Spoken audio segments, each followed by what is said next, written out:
Now we need to think very carefully. What is, as a lay person, as an ordinary person, what can we do? As an ordinary lay person, what can we do to improve our situation? There are many ways as a lay person, as an ordinary person, to improve our situation. And one of the ways, just one, is serving the three jewels. Serving the Buddha, serving the Dharma, and serving the Sangha. In Malaysia, Dharma is relatively, the Dharma that came over originally from China is about temples, it's about throwing the joss stick, it's about fortune, it's about luck, it's about offering incense, but it's not very contemplative. It's not about transforming the mind. It's more about asking a divine being, example Kuan Yin, to change our situation for us or to give us some luck. That's all right, but that's the very tail end of Buddhist practice. That's the very, very tail end.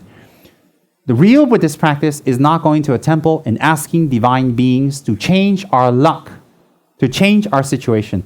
Real Buddhist practice is to learn the method on how to change the situation ourselves. Ourselves. That's very important. So,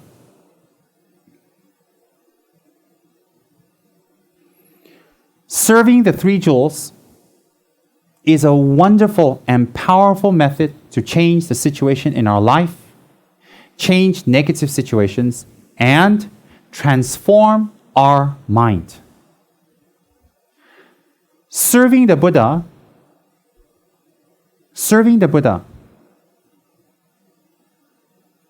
can be on an ordinary basis. Making offerings to the three jewels, keeping the area of the three jewels very clean, and within the tantric tradition, the three jewels include one's lama. To make sure one's lama's needs are taken care of, to make sure one's lama's necessities and what the lama needs to spread the Dharma, to practice Dharma, and to do the Dharma is taken care of. What does that mean? All things that are not related to the Dharma, the lama is taken care of. So the lama doesn't need to focus his time on things that will distract him away from his Dharma work, Dharma practice, and Dharma focus. The minute you don't do your job well and you take the focus away and you ask your lama to do it, then you're not serving the three jewels. Why? You're not actually serving the person, you're facilitating the person to do Dharma work. So if you always not serve your lama, you always don't take care of your lama in the correct way, you are not facilitating or serving the Buddha. Why is that? Only through the lamas, through the teachers, can the Buddha's message be passed to many beings, to many people. So if you don't take care of the lama, you don't serve the lama, how will the lama serve the Buddha, or how will you serve the Buddha? You cannot serve the Buddha directly, but you can serve the Buddha by taking care of the lama. So if one is always engaged in business, one is only interested in business, and one uses business as an excuse not to take care of one's lama, then you're not serving the three jewels. And I'll tell you why. If you're always engaged in chatter and fun and idle gossip, and you're always engaged in entertainment, and you can't make time to go and do things for the lama, direct and indirect, you're not serving the three jewels.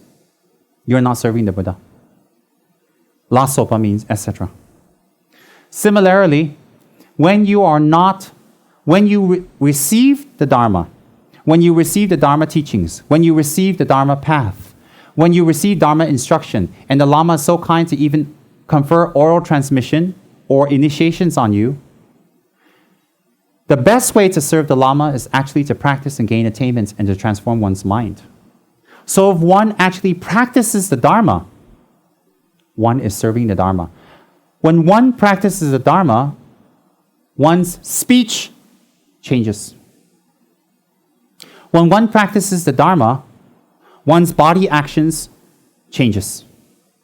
When one practices the Dharma, then one's mental attitude changes. So one's body, speech, and mind. Speech and body dependent on the mind. The mind changes, the speech and the body changes. One becomes someone who is very beneficial for others. If you're not beneficial for others, you stop creating harm. By not doing your responsibilities and always saying, I'm sorry, you're creating harm. Why? Your sorry has no power. Your sorry has no meaning, has no essence. Nothing. It's empty. It's just, I'm sorry. So when one serves the Dharma, how? When one listens to the Dharma teachings, holds your commitments, and transforms the mind, you serve the Dharma. How do you serve the Dharma? Because when you practice and you transform, you become one more person in the world who stops bringing harm to others. When you're one more person that stops bringing harm to others, you have served the Dharma. Simultaneously, when other people see your example, when other people see how you've changed and how you've transformed, they will want to ask you, why? How did you change? Why are you different now? Please teach me. And then when you teach in the Dharma, they practice. And the Dharma is being served because it's spreading. How do we spread the Dharma? By speaking well? No. How do we spread the Dharma? By having great knowledge? That helps. How do we spread the Dharma? By practicing? It helps. The actual way to spread the Dharma and to serve the Dharma is we ourselves change. If we're very greedy people, if we only think about business, we don't put ourselves in Dharma, we only think about money, we only talk about money, we always use that money, and we transform and we go into Dharma. We are spreading the Dharma. Some people talk about the Dharma. They say their motivation is Dharma. They bring no one to the Dharma. They help no one to the Dharma. They influence no one to the Dharma. They can't even influence themselves. They just talk. But unfortunately for them, karma will catch up. Their own karma will catch up. Then, if we talk about the Dharma, even if we know a lot of things about the Dharma, but our action and behavior doesn't match what we say, we also don't spread the Dharma.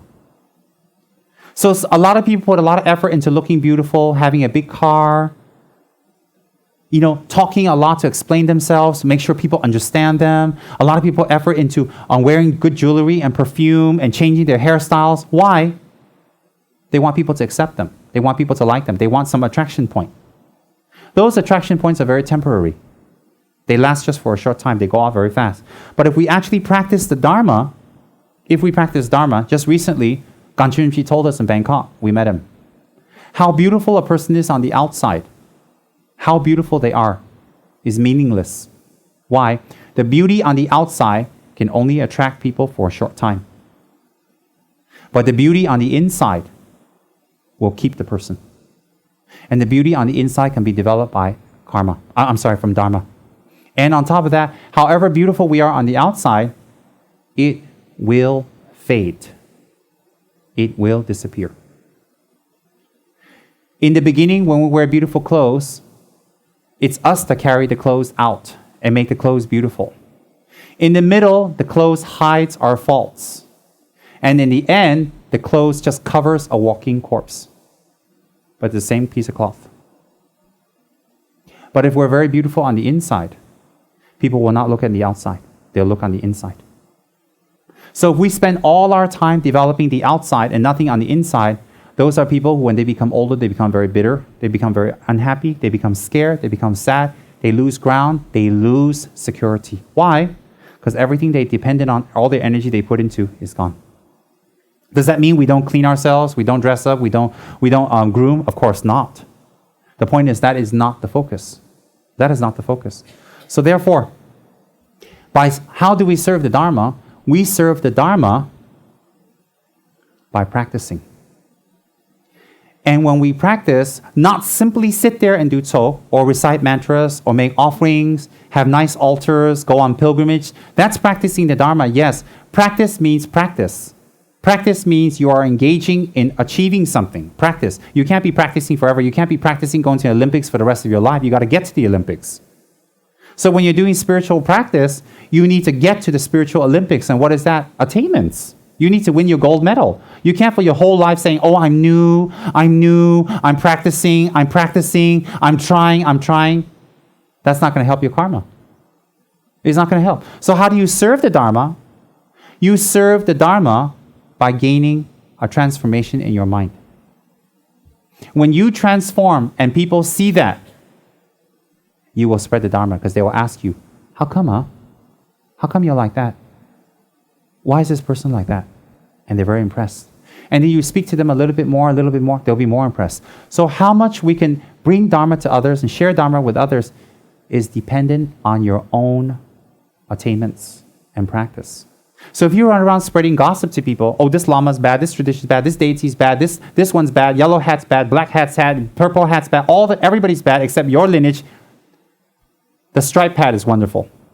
If you only say like that, you might get a few people in the beginning, but they'll run away eventually. Why? Don't bother to say negative things about people. I'll tell you why. They will find out the truth. People are inquisitive and intelligent. They're not cows. So my philosophy is always don't say negative things about people.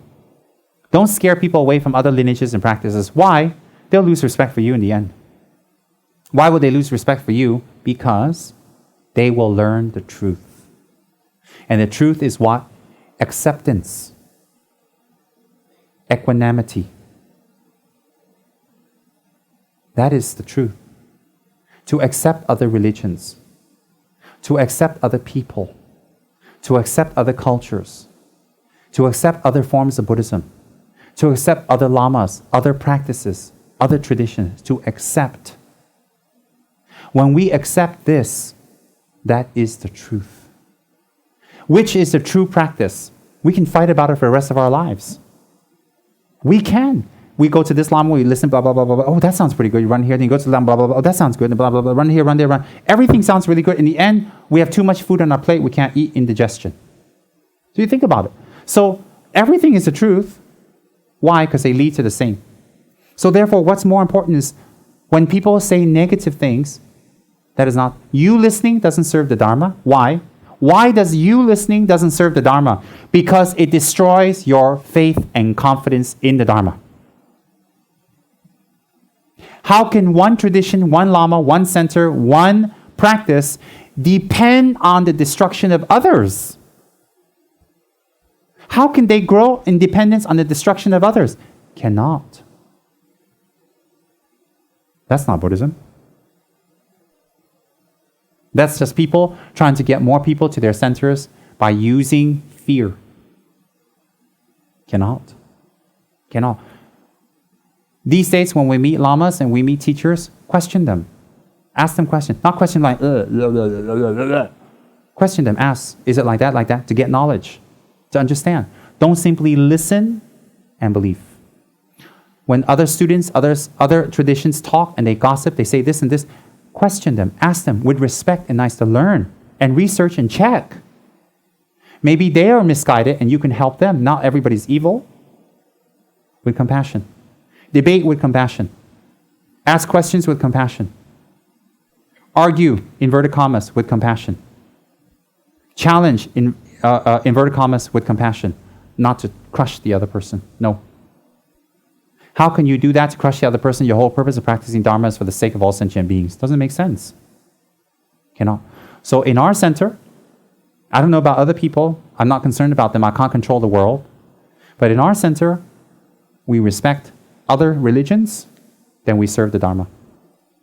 We respect other forms of Buddhism, and then we serve the Dharma. Why? The more other religions grow, the more Dharma grows, the more people will find hope and find love and find acceptance and find a path to open their spiritual development. When people's spiritual development opens, their anger, hatred, and loneliness become less. When their anger, hatred, and loneliness becomes less, then love, acceptance, and care grows in its place. When that grows, isn't that the Dharma? Isn't that what we want it to grow? That's what I want to grow. So therefore, acceptance is the first step. Acceptance. Very important. So we cannot criticize, we cannot say. If other people want to say it, if we can handle it, we talk with them. If we cannot handle it, we say, oh, excuse me, I've got an appointment. That's what we do for Dharma talk, what? When Dharma talk goes beyond 11 o'clock, we tell the guru and the friends, I've got an appointment. 11 p.m., yeah, I've got an appointment. I've got a job, I'm busy. I've got to meet someone. I've got to meet my dog. I'm very busy. So we're very good at that, right? We always tell people if it's a certain time, I have an appointment, I'm busy, I can't make it. We're very good. So when these people gossip and talk, whether it's online, whether it's in person, whatever, you tell them, I have an appointment. Isn't that a good line? I have an appointment. Oh, did you hear about that Lama? I have an appointment. Did you hear that all Lamas are wonderful? Oh, appointment canceled. Tell me more. Wonderful. Did you know that sect is very bad? Oh, I have an appointment. Do you know that all sects are very good? You pick what you want. We be Dharma brother and sister. Oh, my appointment postponed.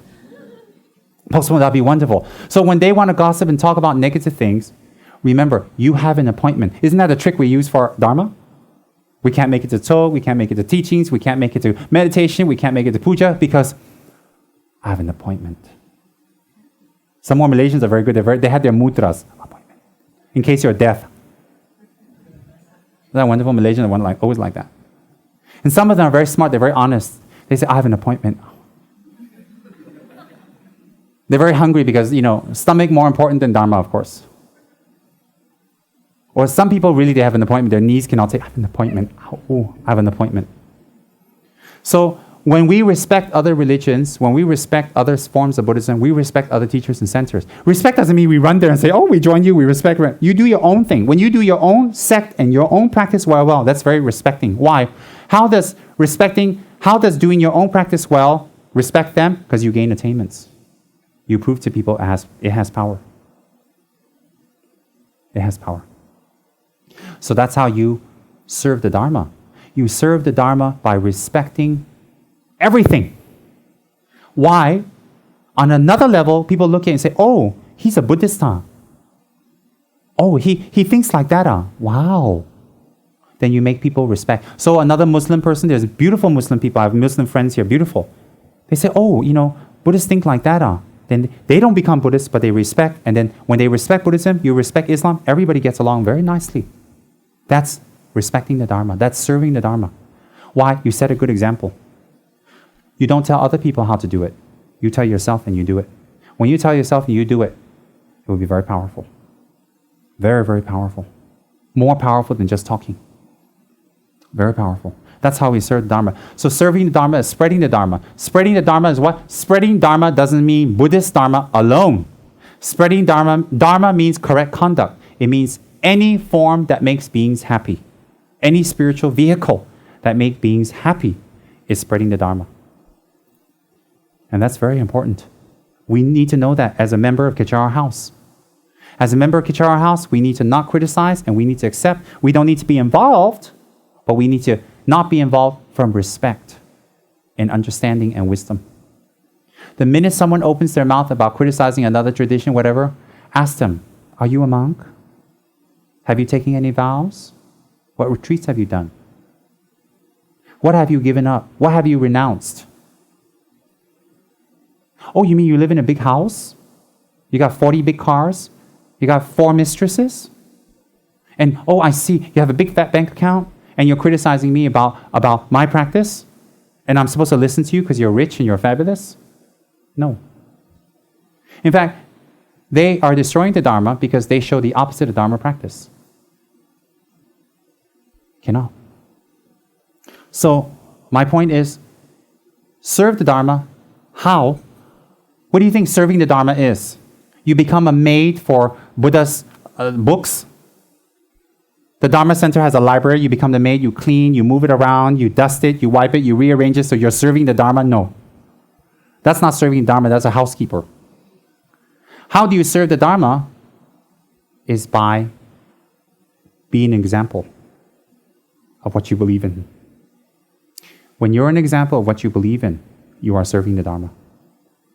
When you're an example of compassion and kindness, like Mother Teresa, you are serving Jesus Christ. You are serving Jesus Christ. When you run around putting other religions down and say, oh, I'm Christian, and that's the only way, and blah, blah, blah, on and on, you're not serving Jesus Christ. You're making Jesus Christ wear a dark pair of sunglasses and hide because he's ashamed of you. Not really. He's a Buddha, he cannot be ashamed, but it's an example. So the next time you see Shakyamuni, do you want him to look at you with dark sunglasses or directly? You think. If you transform your mind, if you practice and you become a Buddha yourself, he looks at you directly.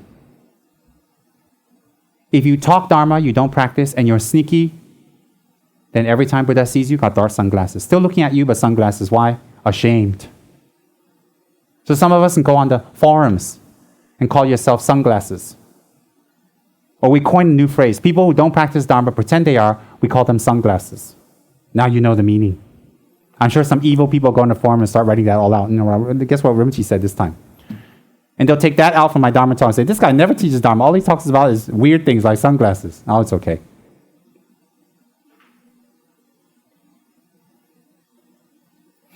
So if we want to serve the Dharma, that's how we serve.